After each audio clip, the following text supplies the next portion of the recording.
시간이 되었습니다. 우리 함께 신앙 고백하심으로 2월 첫째 주 주일 예배를 하나님 앞에 올려드리겠습니다.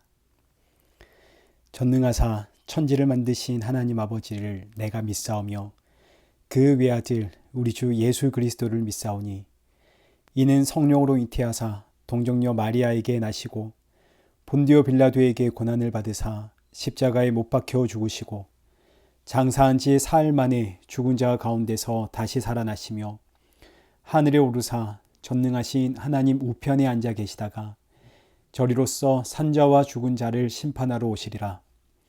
성령을 믿사오며 거룩한 공예와 성도가 서로 교통하는 것과 죄를 사하여 주시는 것과 몸이 다시 사는 것과 영원히 사는 것을 믿사옵나이다. 아멘. 교동문 제6번입니다. 여호와여 일어나옵소서. 하나님이여 손을 드옵소서. 가난한 자들을 잊지 마옵소서. 어찌하여 악인이 하나님을 멸시하여 그의 마음에 이르기를 주는 감찰하지 아니하리라 하나이까. 주께서는 보셨나이다. 주는 재앙과 원한을 감찰하시고 주의 손으로 갚으려 하시오니 외로운 자가 주를 의지하나이다. 주는 벌써부터 고아를 도우시는 이시이니이다. 악인의 팔을 꺾으소서.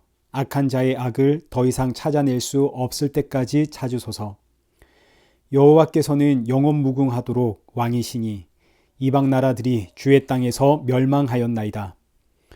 여호와여 주는 겸손한 자의 소원을 들으셨사오니 그들의 마음을 준비하시며 귀를 기울여 들으시고 고아와 압제당하는 자를 위하여 심판하사 세상에 속한 자가 다시는 위협하지 못하게 하시리이다. 아멘. 찬송가 36장입니다. 주 예수 이름 높이어 다 찬양하여라. 금면류관을 들여서 만유의 주 찬양.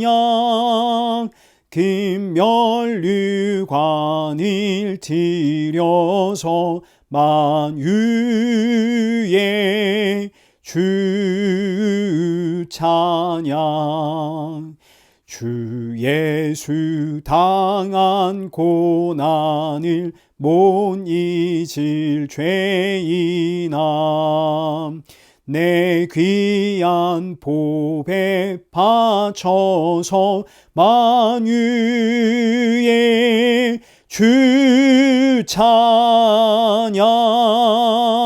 내 귀한 보배 바쳐서 만유의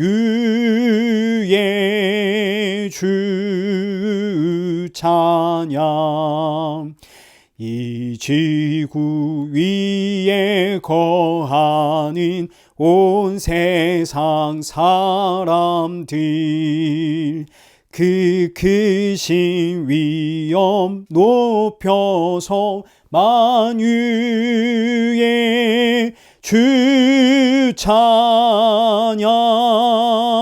그 크신 위엄 높여서 만유의 주 찬양.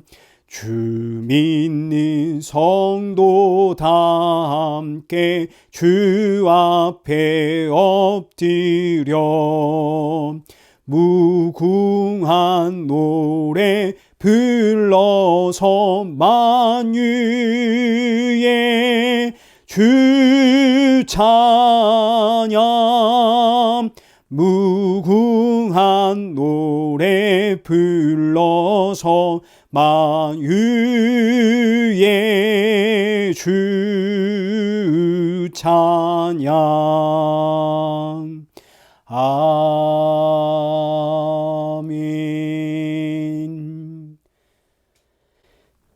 기도하겠습니다.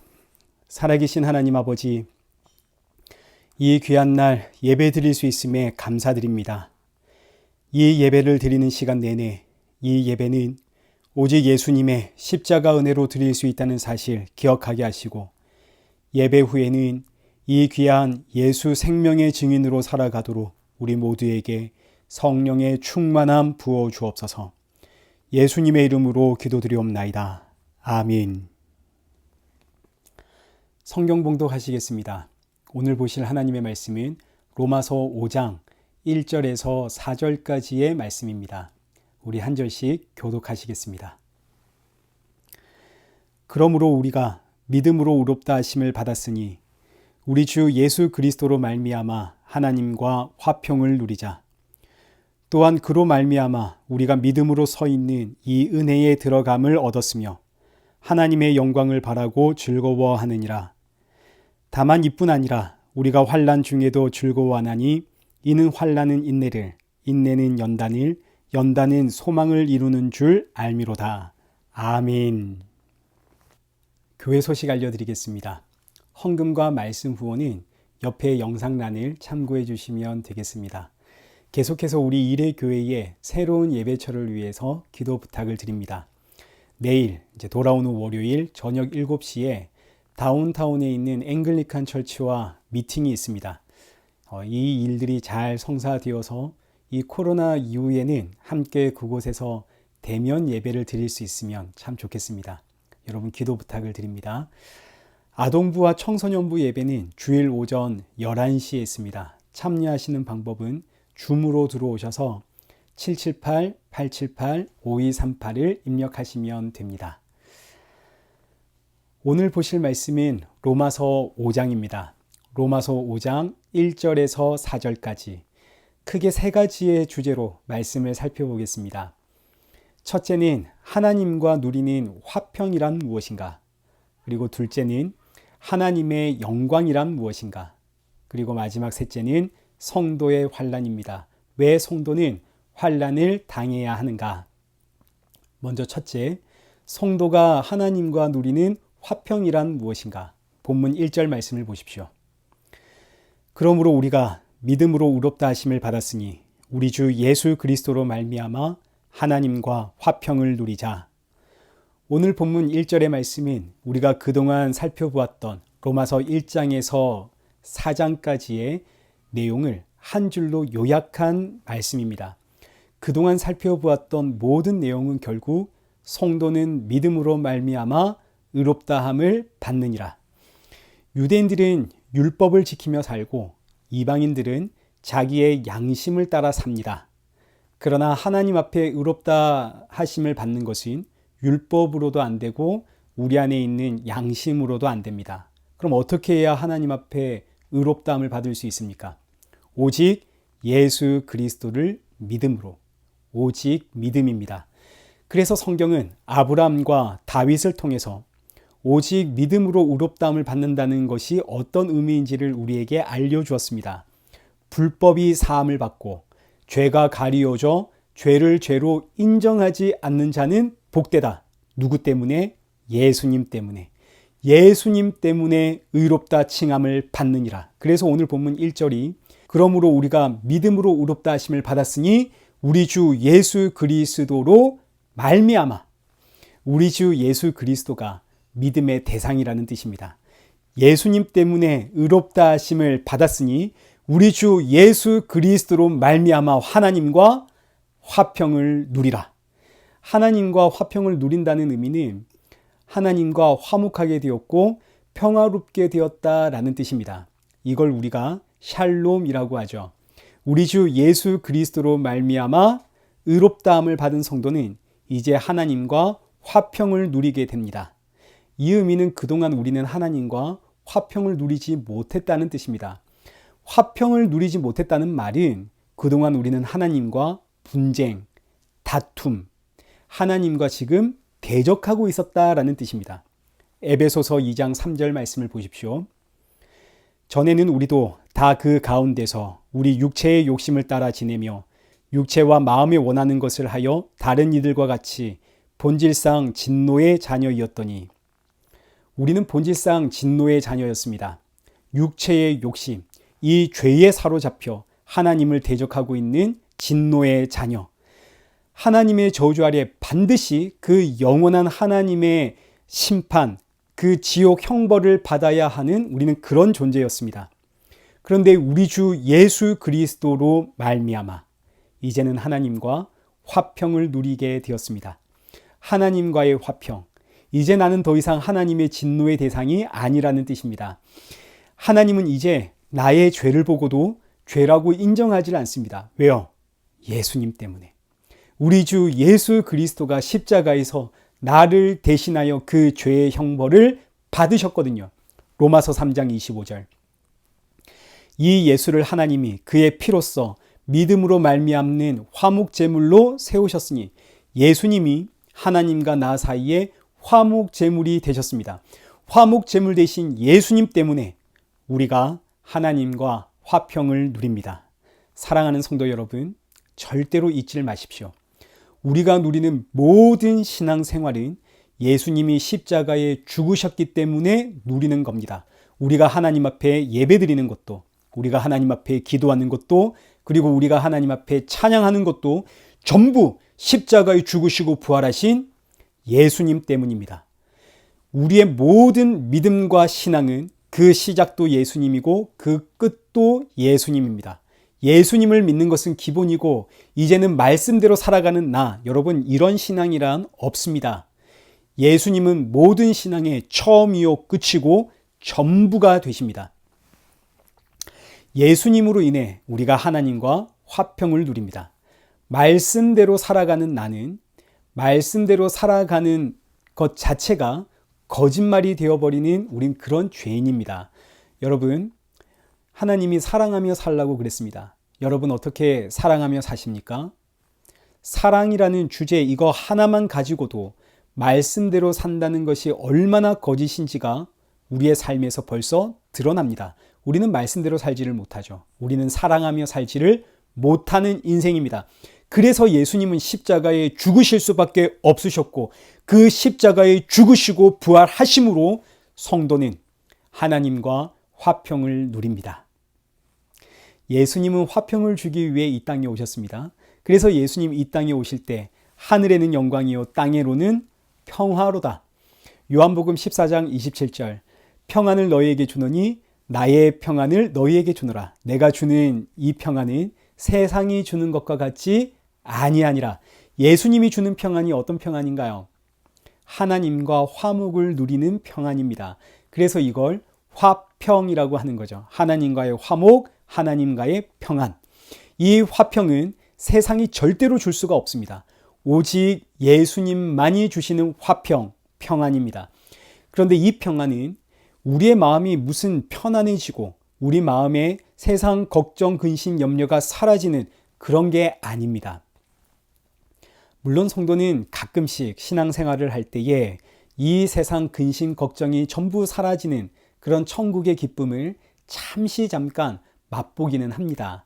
예배를 통해서, 기도를 통해서, 찬양을 통해서, 묵상을 통해서. 그러나 이건 정말 잠시 잠깐 천국을 맛보는 것이고 그 자리에서 돌아서면 우리는 금세 우리 마음속에는 세상 걱정, 염려, 근심이 가득 찹니다.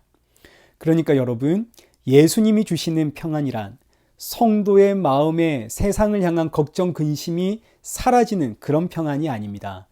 예수님이 주시는 평안이란 하나님과의 평안입니다. 하나님과의 관계가 회복되었다라는 이야기입니다.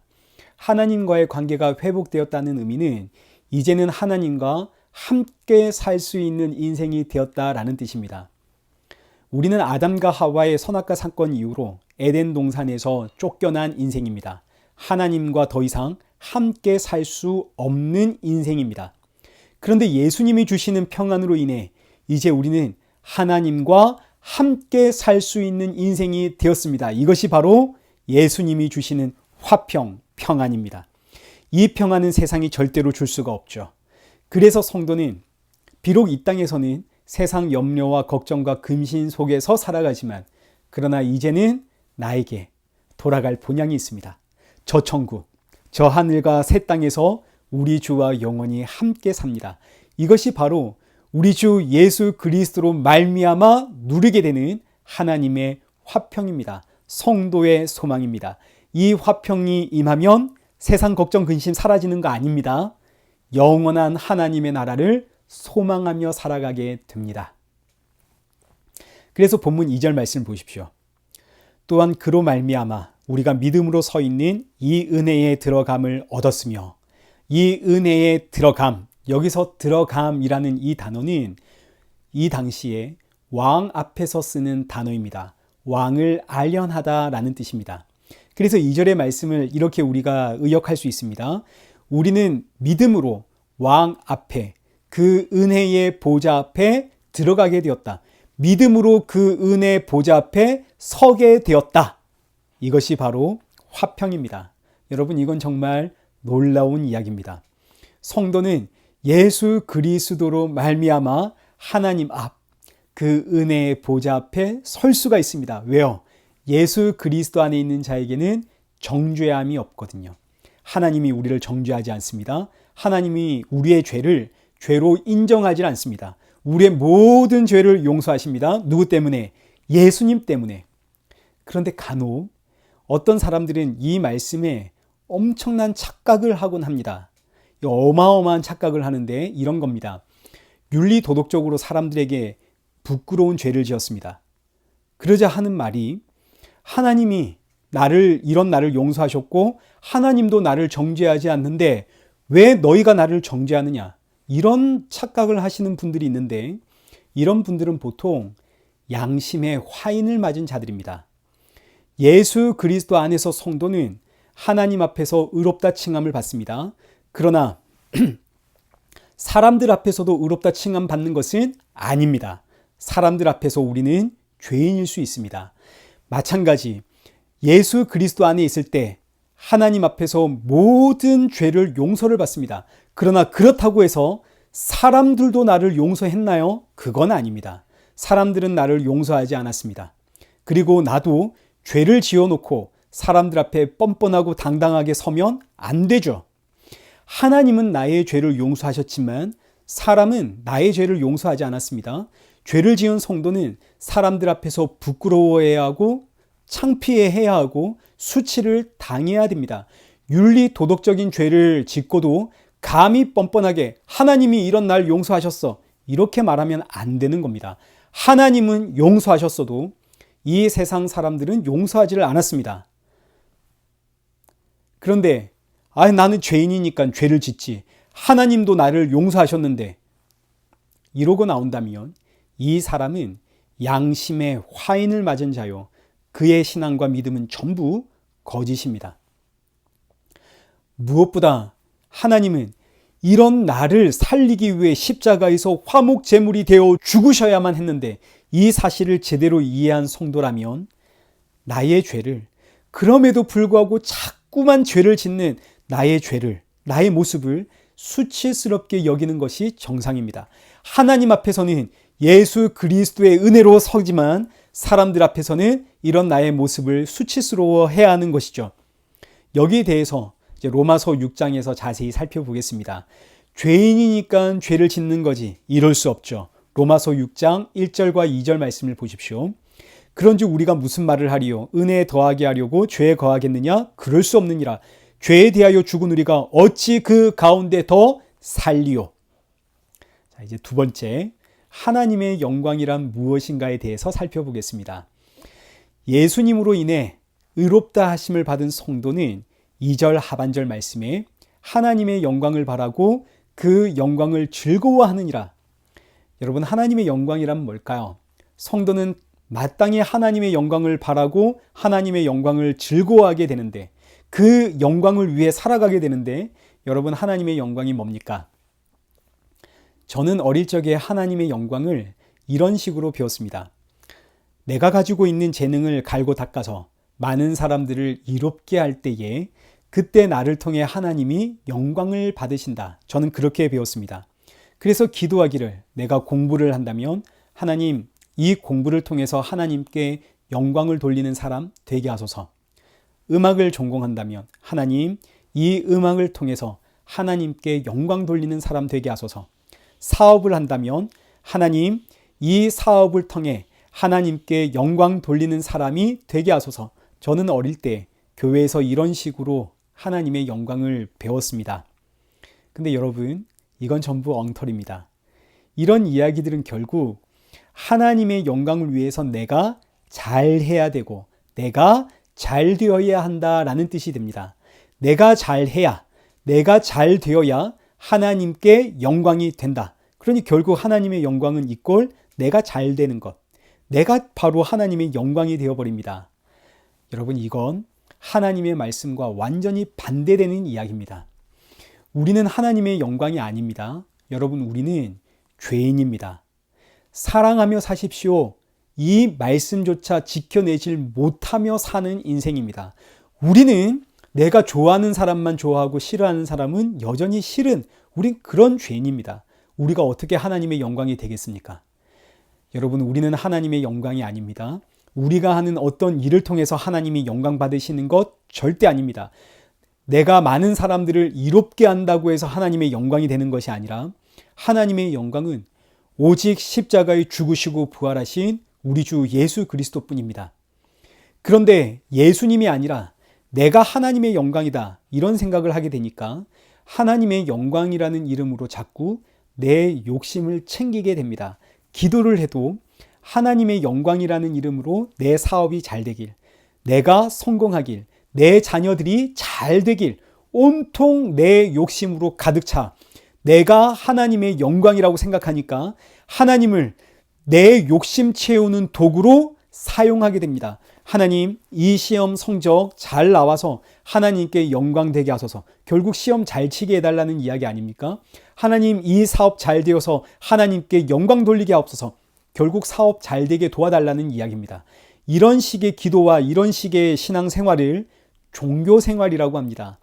종교생활은 무속신앙과 똑같습니다. 여러분, 무속신앙을 생각해 보십시오. 무속신앙의 핵심은 비나이다에 있습니다. 비나이다, 비나이다. 뭘 그렇게 비나요? 내 소원을 그렇게 빕니다. 내 소원만 이루어진다면 그게 누구든 좋습니다. 하나님이든 부처님이든 심지어 귀신이든 내 소원만 응답해 준다면, 내 소원만 들어준다면 다 좋습니다. 그래서 지극정성으로 그 신들을 감동시키기 위하여 비나이다, 비나이다. 이게 무속신앙 아닙니까? 이 무속신앙이 교회 안으로 들어오면 종교생활이 되어버립니다. 그전에는 물을 떠놓고 빌었고 바위 앞에서, 나무 앞에서 빌었습니다. 그러나 이제는 하나님을 안다 이거죠. 그래서 하나님의 이름을 불러가며 하나님의 영광이라는 이름으로 내 소원을 빌고 빌고 빌고 비는 겁니다. 복음은, 성경은 이런 인간의 종교성을 고발합니다. 그게 바로 죄다. 이 종교성이 바로 우리가 죄와 사망 아래 종노릇하는 진노의 자녀라는 증거다.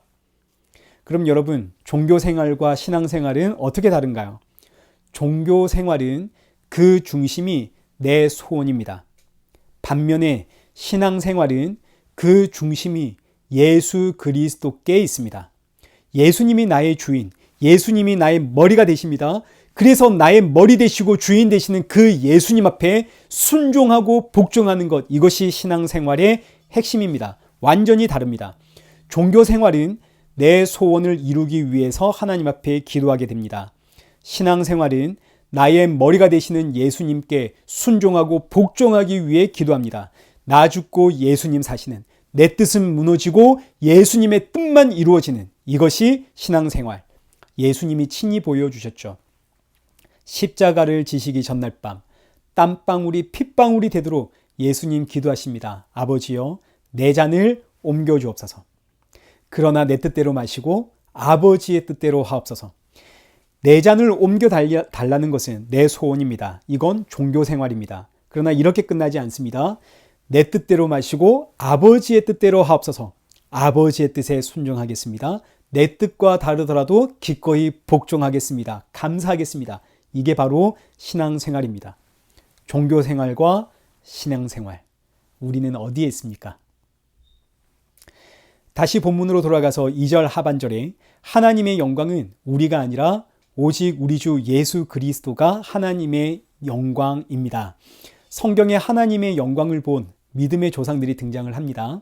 마태복음 17장 1절과 2절 말씀을 보시면 변화산 사건이 있습니다.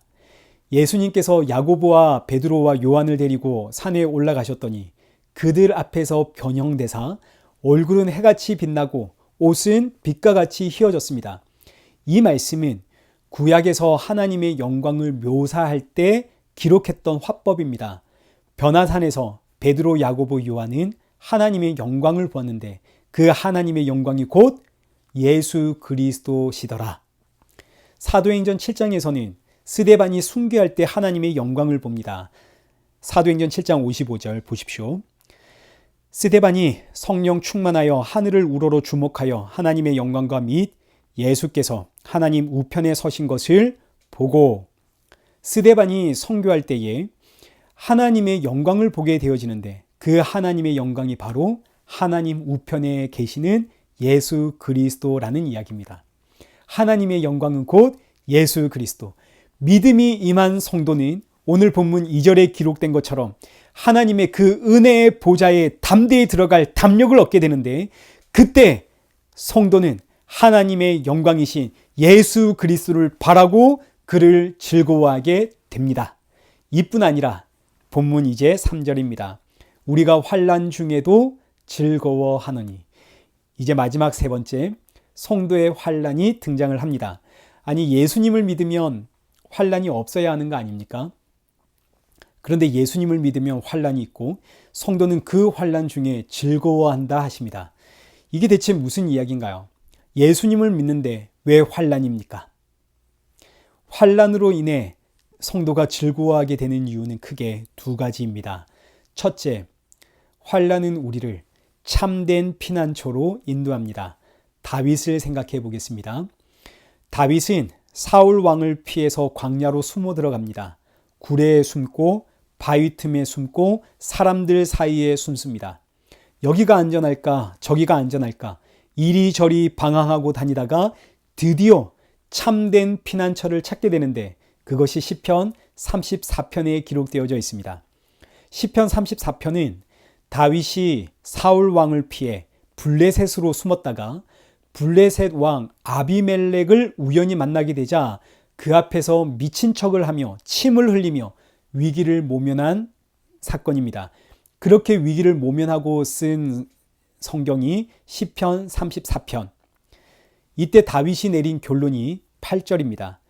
너희는 여호와의 선하심을 맛보아 알지어다. 그에게 피하는 자는 복이 있도다. 나의 참된 피난처는 여호와 하나님 뿐이구나. 다윗의 결론입니다. 다윗이 이 결론을 내리기까지 이렇게 다윗을 인도한 것이 환난입니다. 얼마나 환난이 심한지. 환난을 피해 여기 숨고 저기 숨고 여기 숨고 저기 숨고 결국 내린 결론이 나의 유일한 피난처는 여호와 하나님. 그 여호와 하나님이 바로 십자가에 죽으시고 부활하신 우리 주 예수 그리스도. 환난을 통해서 성도는 예수님께로 가게 됩니다. 나의 피할 곳은 예수님뿐이구나. 이 세상을 살아갈 때 우리에게는 필요한 것들이 있습니다. 그리고 소중한 것들도 있습니다. 사랑하는 내 가족, 먹고 살아야 하니까 내 직장, 그리고 사람들과의 관계, 거기서 내 명예와 내 자존심. 우리는 이 땅에서 이런 것들을 붙잡고 살아갑니다. 그러나 환난이 오면, 예를 들어서 아주 심각한 병에 걸렸다고 하십시다. 이제 시한부 인생이 되었습니다. 그러면 그때 돈, 명예, 권력, 사람, 그동안 내가 붙잡고 있었던 것들 의미가 있습니까? 아니요. 의미가 없지요. 그 순간이 되면 내가 정말 붙잡아야 할 것이 뭡니까? 길이요 진리요 생명 되신 예수 그리스도뿐입니다. 환난이 오니 내가 정말 붙들어야 하는 것이 무엇인지를 알게 됩니다. 환난으로 인해 눈에 보이는 이 세상 소망은 버리게 되고 보이지 않지만 그러나 나에게 약속하신 그 영원한 생명과 그 영원한 나라를 소망하며 붙잡게 되는 거죠. 이것이 고린도후서 4장 17절입니다. 우리가 잠시 받는 환난에 경한 것이 지극히 크고 영원한 영광에 중한 것을 우리에게 이루게 함이니 우리가 주목하는 것은 보이는 것이 아니요 보이지 않는 것이니 보이는 것은 잠깐이요 보이지 않는 것은 영원함이니라. 아멘. 성도에게 환난이 임하는 두 번째 이유는 우리가 하나님의 자녀라는 것을 증거하고 내 안에 있는 보배이신 예수 그리스도를 발견하도록 만드는 하나님의 은혜의 방편이기 때문에 환난이 옵니다. 히브리서 12장 6절에서 7절입니다. 8절입니다. 주께서 그 사랑하시는 자를 징계하시고 그가 받아들이시는 아들마다 채찍질 하심이라 하였으니 너희가 참음은 징계를 받기 위함이라. 하나님이 아들과 같이 너희를 대우하시나니 어찌 아버지가 징계하지 않는 아들이 있으리요. 징계는 다 받는 것이거늘 너희에게 없으면 사생자요 친아들이 아니니라. 하나님의 아들이기 때문에 주시는 징계, 환난입니다.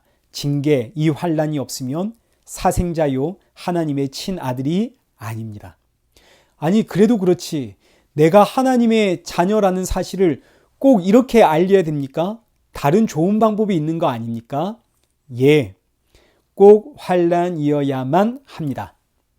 환난이 오면 사람은 그 자리를 떠나게 됩니다. 환난을 좋아할 사람이 이 세상에 어디에 있겠습니까? 그런데 놀랍게도 성도는 환난이 올 때 그 자리를 떠나지를 못합니다. 자, 이게 이런 뜻입니다. 마태복음 13장에 씨 뿌리는 비유가 나옵니다. 길가와 돌밭과 가시밭과 그리고 좋은 밭에 씨가 뿌려지죠. 길가와 돌밭과 가시밭은 열매를 맺지 못하는 밭입니다. 말씀의 씨가 뿌려졌을 때에 이 말씀을 도무지 들어도 깨닫지를 못하고 환난이나 박해가 오면 이 말씀을 버리고 금세 떠나고 세상 염려와 재물의 유혹 앞에서도 이 말씀을 금세 버리고 떠나게 됩니다. 그들이 바로 길가요 돌밭이요 가시밭이죠. 이게 바로 저와 여러분의 이야기였습니다. 아담과 하와의 선악과 사건 이후로 이 땅에 태어나는 모든 인생은 전부 길가요 돌밭이요 가시밭입니다. 저와 여러분도 길가였고 돌밭이었고 가시밭이었습니다. 말씀을 들어도 이해가 안 되고 환난이나 박해가 오면 금세 떠나고 세상 염려와 재물의 유혹이 오면 또 금세 교회를 떠나는 우리는 모두 그런 인생이었고 그래서 본질상 진노의 자녀였습니다. 예수님을 믿으면 복준데 그래도 믿을까 말까인데 예수님 믿으면 환난이 온대. 세상에 누가 예수님을 믿겠습니까? 예수님을 안 믿고 예수님을 못 믿고 하는 것이 지극히 정상적입니다.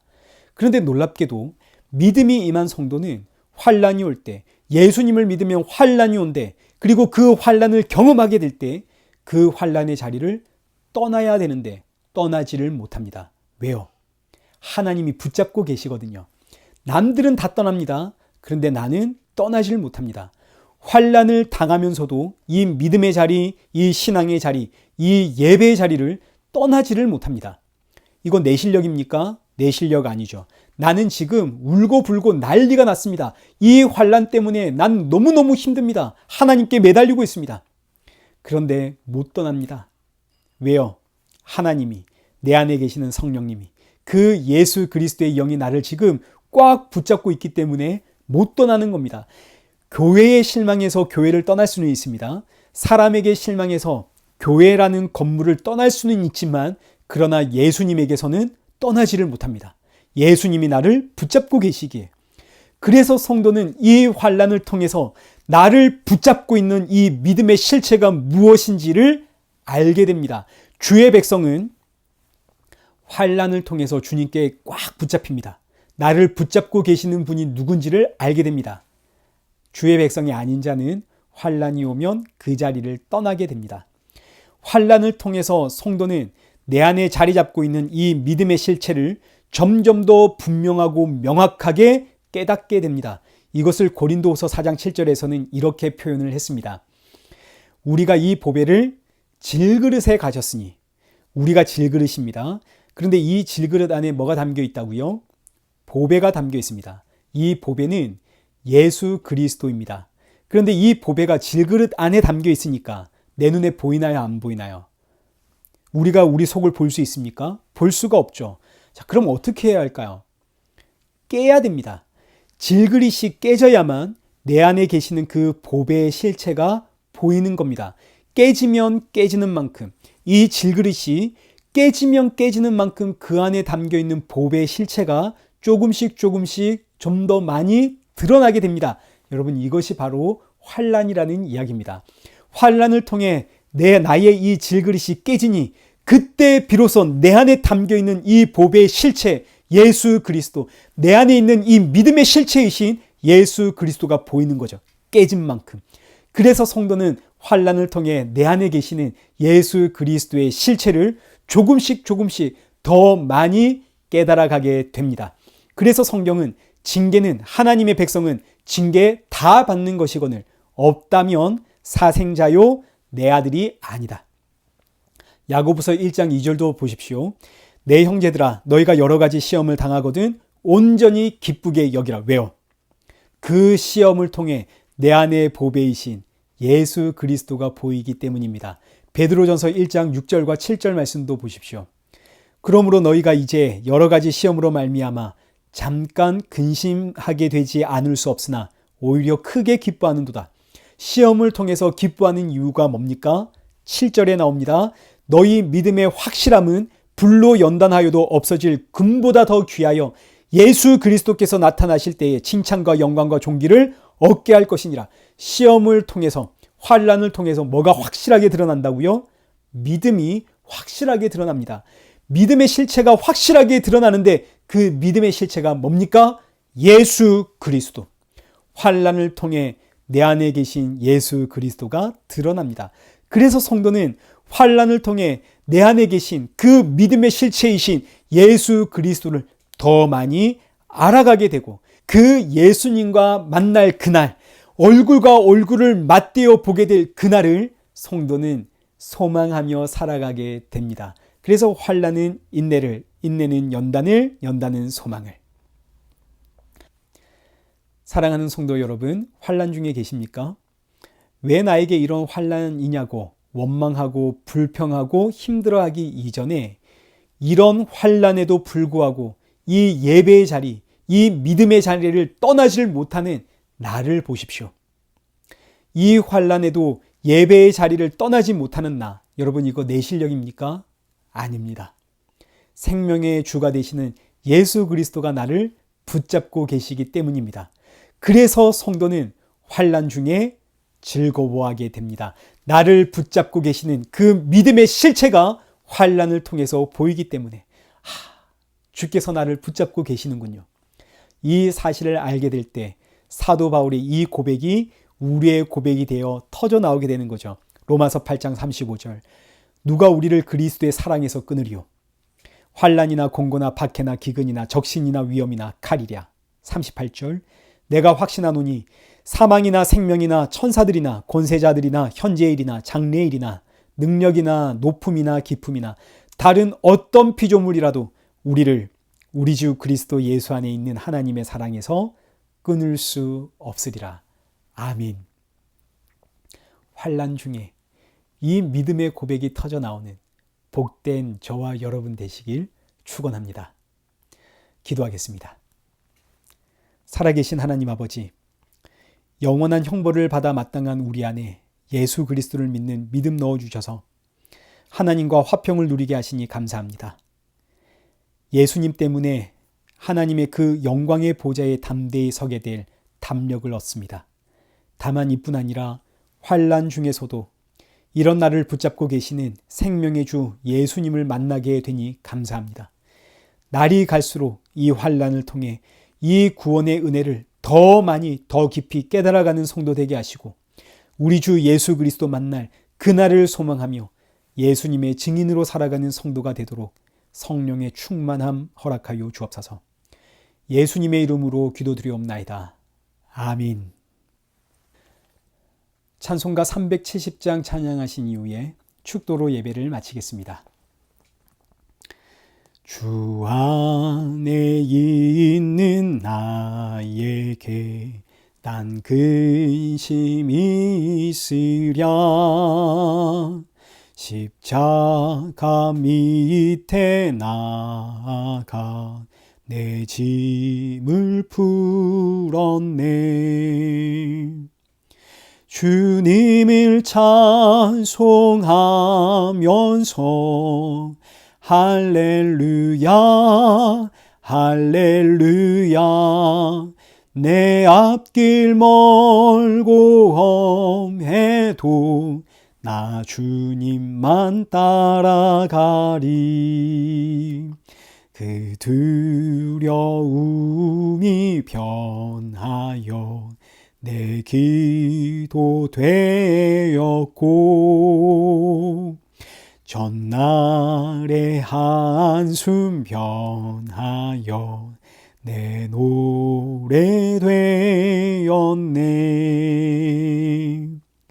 주님을 찬송하면서 할렐루야 할렐루야, 내 앞길 멀고 험해도 나 주님만 따라가리. 내 주는 자비하셔서 늘 함께 계시고, 내 궁핍함을 아시고 늘 채워주시네. 주님을 찬송하면서 할렐루야 할렐루야, 내 앞길 멀고 험해도 나 주님만 따라가리. 내 주와 맺은 언약은 영불변하시니, 그 나라 가기까지는 늘 보호하시네. 주님을 찬송하면서 할렐루야 할렐루야, 내 앞길 멀고 험해도 나 주님만 따라가리. 이제는 우리 주 예수 그리스도의 은혜와 성부 하나님의 크신 사랑과 성령 하나님의 위로 교통 충만하심이 우리 주 예수 그리스도 만날 그날을 사모하며 환난 중에 주의 사랑과 은혜가 더욱더 깊어져 가길 소원하는 우리 일회교회와 성도들과 온 세계 교회 머리머리 위에 이제로부터 영원토록 함께 있을지어다. 아멘.